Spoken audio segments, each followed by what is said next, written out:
Good afternoon. This is going to be one of the what? This is going to be one of the final updates before the start of the event. I'll probably do an update video tomorrow morning, but I don't know if too much will change between now and then. Right now we have our parent high pressure over there towards North Dakota at 1,051 millibars. That is crazy strong. That is pretty strong. That's indicative of how cold the air is up in this part of the country. It is absolutely chilling. Negative 20s as temperatures as of this recording in southern Canada and extreme northern parts of the United States. Meanwhile, we have this front. This front here was pretty much the beginning of the cold air insertion, and we already have a Storm Prediction Center discussion, it looks like, for heavy wintry precipitation already beginning in Oklahoma. So this storm is just getting its act together. It's just now starting to develop over here in the south portions of the southern plains. So let's get into the horrid details of this forecast starting now. So here is the North American mesoscale model. This is probably the best model to use as far as forecasting precipitation types, especially across the Western Carolinas, which is going to be the focus of this video today, is the North and South Carolina, specifically the western part of the state and the upstate of South Carolina. So here is our rain from this morning. Nothing too bad to be worried about at that point, or that's already passed apparently. If we go push this forward a little bit, this storm gets its act together over here in the southern part of the United States with some very heavy mixed precipitation across parts of the Texas Panhandle, North Texas, southern Oklahoma, with some snow further north than that. Push this forward a little bit as the system treks to the east and northeast, gets its act together. Here we have 10 a.m. Saturday morning, and we will zoom in to our area of interest for this particular video. The air is going to be so dry that anything that this model was predicting in this area is probably not going to be reaching the ground at this point. That's how dry it's going to be. Some of the output models have like dew points in the single digits, maybe even below zero dew points, which means it is fantastically dry. So anything that falls might evaporate. Now, that's one thing is that that's okay because that's just less accumulation. However, it also contributes to the cold air because you have a process called evaporative cooling, and that's when temperatures that maybe start out in the mid 30s or lower 30s, the precipitation evaporates before it hits the ground, and therefore it cools off the atmosphere. So temperatures drop like a rock into the mid to lower 20s, and that's pretty much what we're going to see during this Saturday afternoon. Is temperatures drop because of that evaporative cooling. Now, the timing, it looks like, according to most of the numerical guidance that I've seen, around the Charlotte metro area, this precipitation should start to be measurable. So measurable ice accumulations should start after 9 p.m.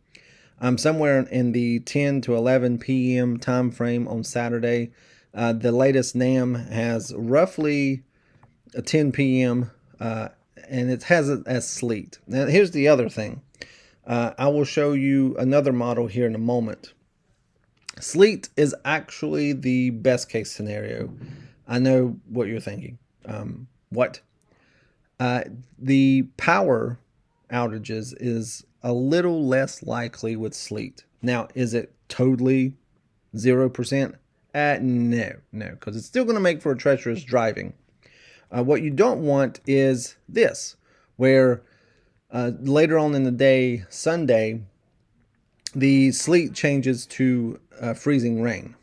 And freezing rain, that's what's the worst case scenario is.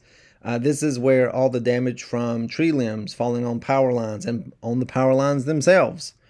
This is where all of the power outages will come in. If you're going to lose power, it will probably most likely be Sunday.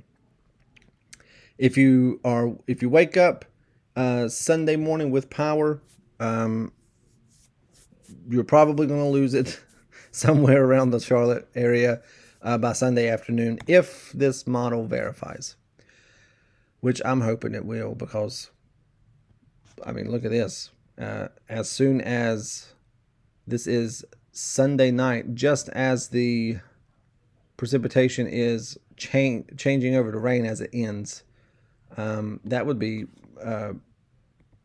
pretty cool, actually. However, it's not going to last because some very, very cold air is going to come down off of these mountains and freeze everything. Isn't that great? That is fantastic. Let's take a look at one of the scariest solutions that I can find so far. Okay, here's one of the scariest solutions that I can find so far is the 3-kilometer NAM, which is a little bit more higher resolution. It has sleet Saturday night into early Sunday morning, but it changes everything over to freezing rain a little bit earlier, just in time for some very heavy freezing rain right in here. That is that's a pretty scary solution, because the heavier the freezing rain, the better the ice accretion becomes on tree limbs and power lines, and that's something you don't want to see that much, because that creates power outages. This would be an ice storm right in here. That's a pretty heavy ice storm, and that's pretty much what the HER model and the Rufus model at 12Z both indicated is primarily freezing rain. If freezing rain was to take over the precipitation types across the Charlotte metro area and into the upstate of South Carolina, that would be a pretty significant ice storm, probably the worst ice storm that this area has seen in quite some time, at least 10 years, if not going back to 2002. That would probably be the high bar, 2002, when like over an inch of ice accreted on everything. Is one of the worst ice storms that this area has seen in December of 2002. That being said, hopefully the higher resolution models are overdoing the freezing rain. However, the latest MBM, my MBM is my favorite model, my favorite. This MBM output has 70% chance. Let's write this up here. I'm doing it with my mouse, so please bear with me. A 70% chance of seeing ice of greater than 0.25. That's a 6. A 70% chance of seeing a 1/4 inch of ice or more in the western part of in the state. When you get to a 1/4 inch of ice or more, that's when damage becomes likely. There is a 55% chance of seeing 1/2 inch of ice or more in this same area. So that is that's that's double the amount that needs for damage to occur. And the NBM model is a conglomerate of all numerical models in the world. So it's pretty much, the National Weather Services use that for the base of their, the underlying foundation of their forecasts. And that is forecasting a very nice chance of seeing some pretty damaging ice accumulations at this point.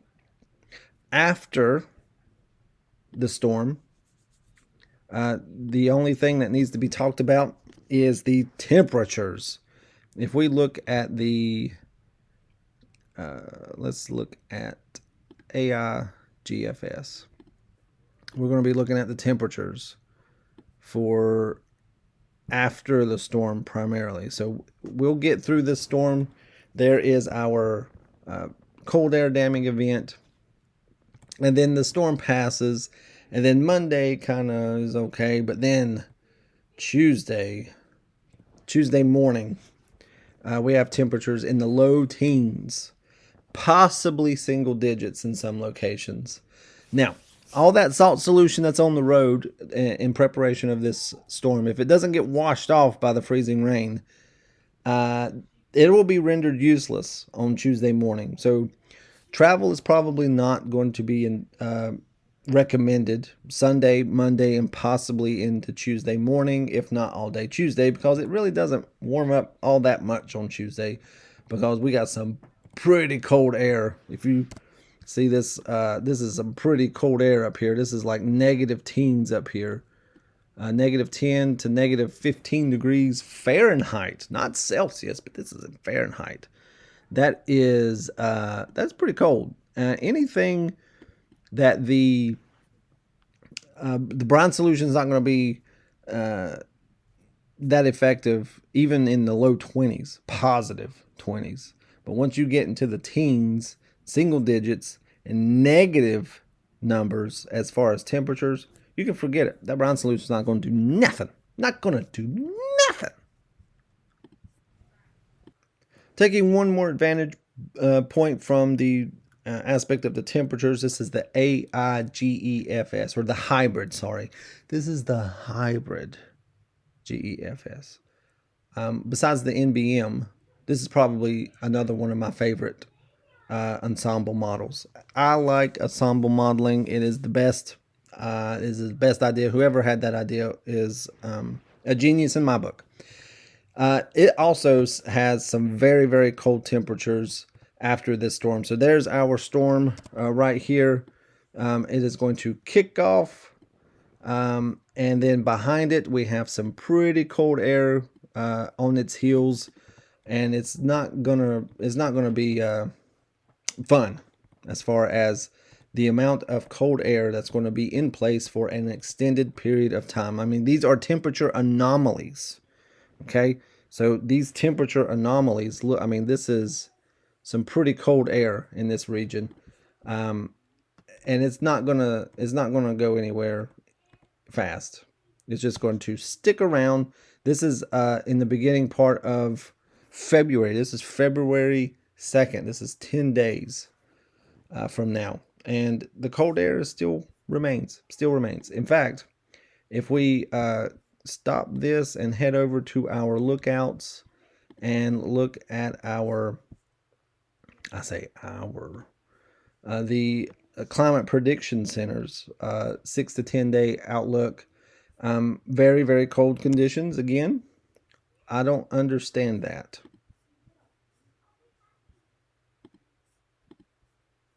Yes, very, very cold conditions across the majority of the eastern part of the United States. This also goes into 8 to 14 day. It would start to moderate a little bit week 3 and 4, but still, I mean, week 3 and 4, you still have some pretty cold air up here. I mean, what is going on with this? A month? Oh, thank God. Okay, look at that. In the month, will be warmer than average. That's fun, right? That's if there's a positive here. warmer temperatures on the way, which, duh, because it's going to get springtime, it's going to get summertime.